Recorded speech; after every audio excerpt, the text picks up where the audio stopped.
दोस्तों, आज के इस वीडियो में मैं आपको बताने वाला हूँ एक बहुत ही सिंपल सी स्ट्रेटजी। इस स्ट्रेटजी से आप मल्टी बैगर स्टॉक तक ढूंढ सकते हैं, स्विंग ट्रेडिंग के लिए स्टॉक फाइंड कर सकते हैं और लॉन्ग टर्म इन्वेस्टमेंट के लिए भी। तो दोस्तों, वैसे तो हमें इन्वेस्टमेंट करने के लिए काफ़ी एनालिसिस करनी पड़ती है।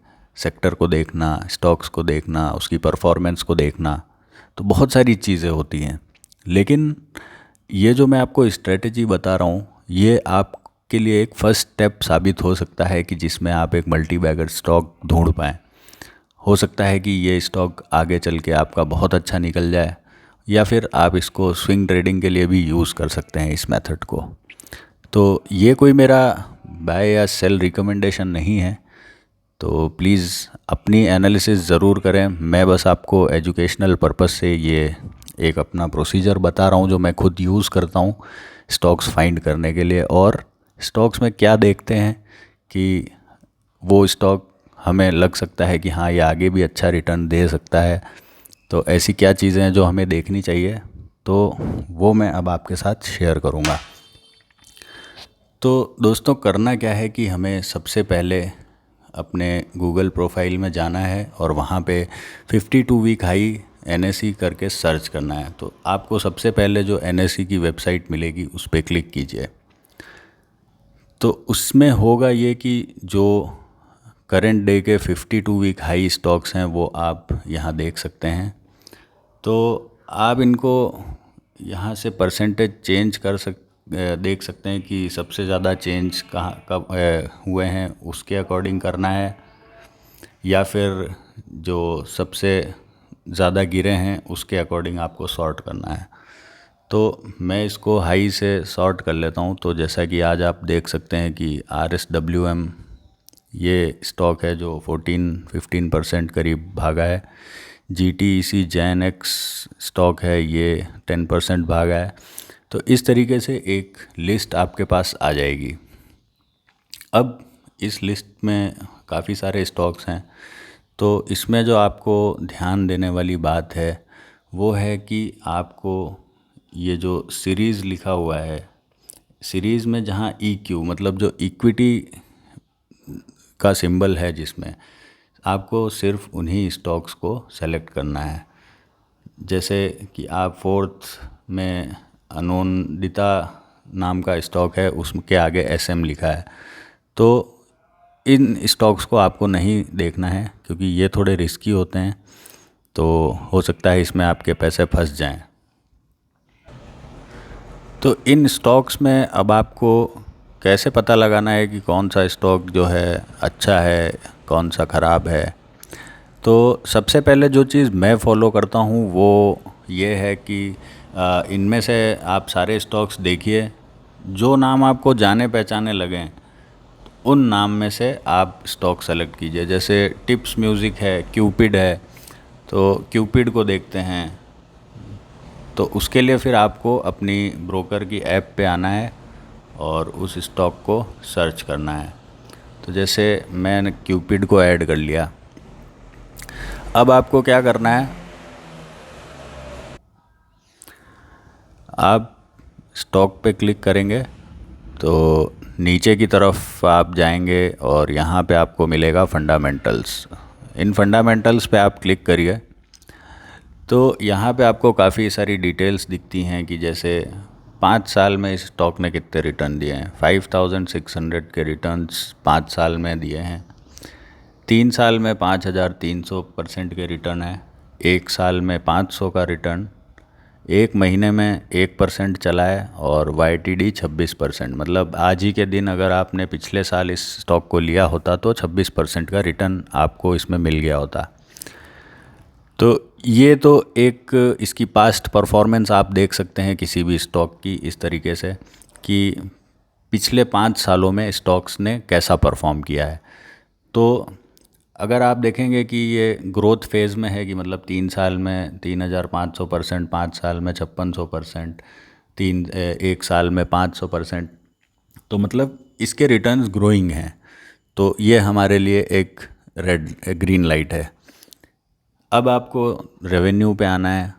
तो रेवेन्यू में आप देख सकते हैं कि इनके क्या प्रोडक्ट हैं। तो एक कंपनी का ओवरव्यू आपको मिल जाएगा कि ये male condoms, female condoms, consumer business, IVD में डील करते हैं। तो बेसिकली ये हाउस होल्ड और पर्सनल प्रोडक्ट्स की कंपनी है। तो इसमें ये हिस्टोरिक आप देख सकते हैं, ये अपने इतना यूज़ का नहीं है। मेन बिजनेस इसका इंडिया में 52% है और आउटसाइड इंडिया में 48% है। फिर इसके बाद आप रेवेन्यू के बाद फाइनेंशियल्स पे आएंगे। तो फाइनेंशियल्स में आप देखेंगे कि इसमें आपको समरी दिख जाएगी कि ईयरली कंपनी ने कितना रेवेन्यू किया है, कितना प्रॉफिट किया है और कितना डेब्ट है। तो ग्रीन में जो आप देख सकते हैं कि मार्च 2025 में कंपनी ने 184 करोड़ का रेवेन्यू किया और प्रॉफिट था 40 करोड़ का और कंपनी के ऊपर डेब्ट था 12.63 करोड़ का। फिर नेक्स्ट ईयर मींस अभी मार्च 2026 में आप देख सकते हैं कंपनी का रेवेन्यू 363 करोड़ हो चुका है और प्रॉफिट 108 करोड़ और डेब्ट भी कंपनी पे इंक्रीज़ हुआ है। लेकिन ये हमको जो है स्टडी करना चाहिए कि कंपनी का डेट क्यों बढ़ा है और इसके कैश रिजर्व्स क्या हैं। तो ये सब आपका फंडामेंटल का पार्ट होता है। ये तो ईयरली रेवेन्यू हो गया, फाइनेंशियल समरी। इसके बाद हम आएंगे क्वार्टरली। तो क्वार्टरली भी आप देख सकते हैं कि कंपनी का प्रॉफिट कंटिन्यूसली ग्रो हो रहा है, जो कि मार्च 2025 क्वार्टर में था 11 करोड़, दिसंबर 25 में था 32 करोड़ और अभी मार्च 26 में 36 करोड़।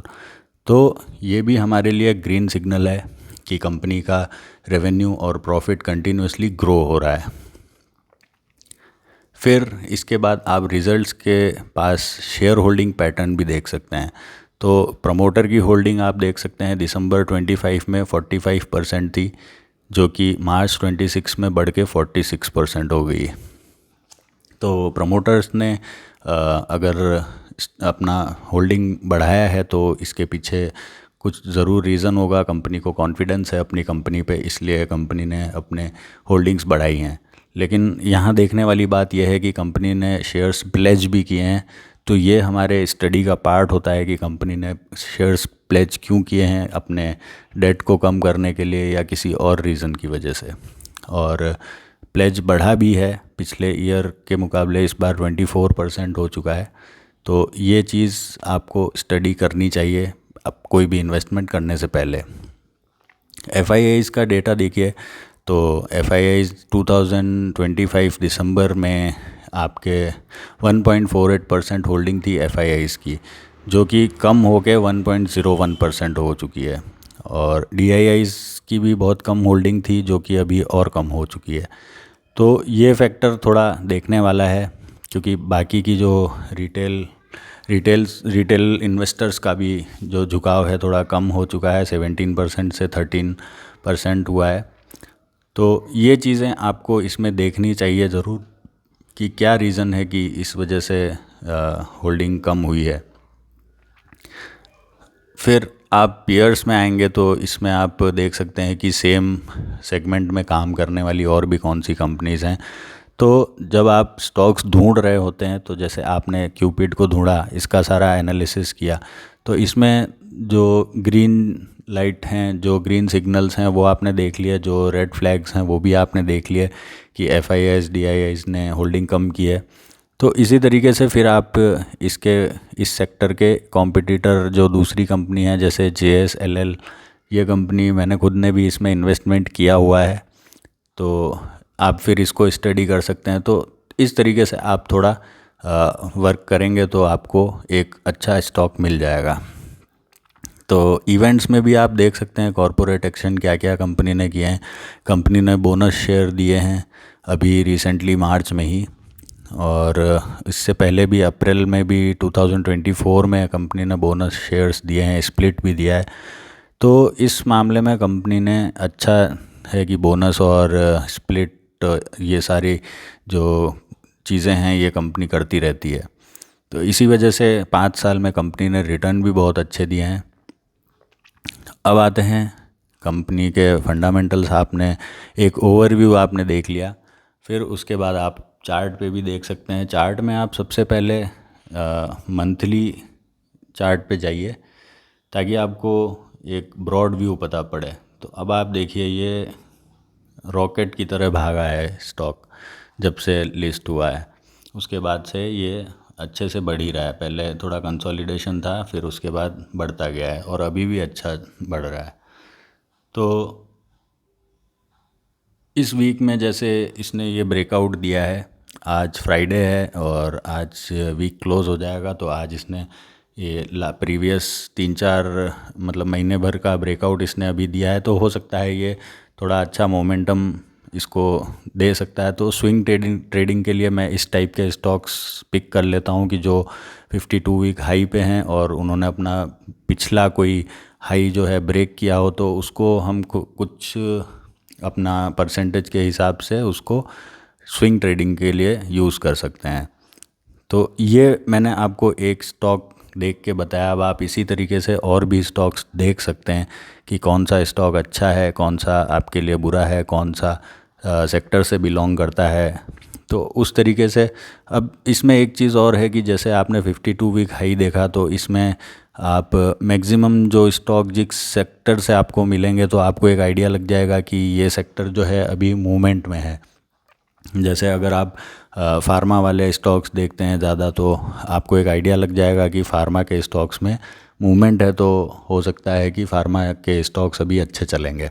तो इस तरीके से आप थोड़ा अपना एनालिसिस करके और इस छोटे से तरीके से एक अच्छा स्टॉक निकाल सकते हैं। आप मानिए चाहे ना मानिए, मैंने खुद अपने पोर्टफोलियो में 50% से ज़्यादा स्टॉक सिर्फ इसी प्रोसेस से मैंने निकाले हैं और उनमें इन्वेस्टमेंट भी किए हैं।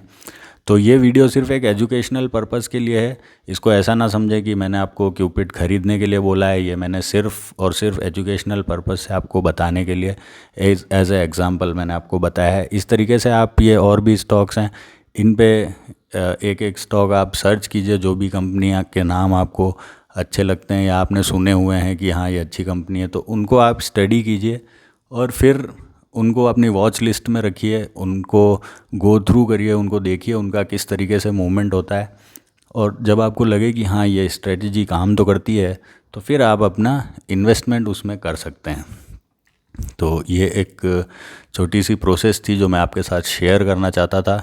आई होप आपको वीडियो पसंद आएगी। तो मिलते हैं फिर अगले वीडियो में। Thank you.